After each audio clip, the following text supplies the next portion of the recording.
Ketua Umum Federasi Gimnastik Indonesia, Ita Yuliati, Kamis 2 Oktober, memastikan atlet gimnastik mendapatkan pelatihan terbaik menuju SEA Games 2025.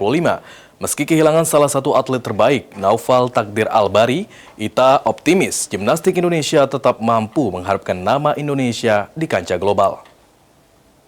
Dengan ikut serta mensolatkan bagi yang sudah batal wudhunya. Dunia olahraga gimnastik Indonesia tengah berduka atas meninggalnya atlet gimnastik nasional Naufal Takdir Albari pada 25 September akibat cedera saat latihan di Rusia. Ditemui di sela-sela persemayaman jenazah Naufal di Rumah Duka Human Remains, Bandara Soekarno-Hatta, Tangerang, Banten, Kamis malam 2 Oktober. Ketua Umum Federasi Gimnastik Indonesia (FGI), Ita Yuliati, mengatakan pihaknya tak ingin terus berlarut dalam kesedihan.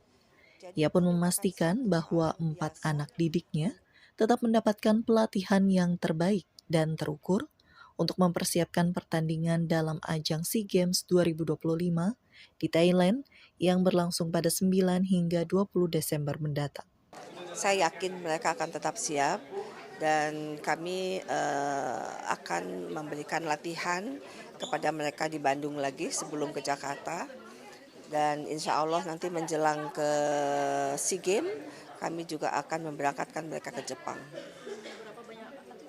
Sekarang ini asalnya kan 5 ya, sekarang tinggal 4. Tinggal 4 dan mudah-mudahan ya nanti kita akan adakan pelatihan yang intensif lagi.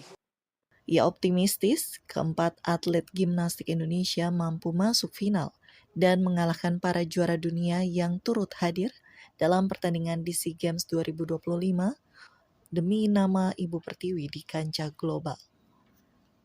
Dari Tangerang, Banten, Cahya Sari, Angga, Kantor Berita Antara mewartakan.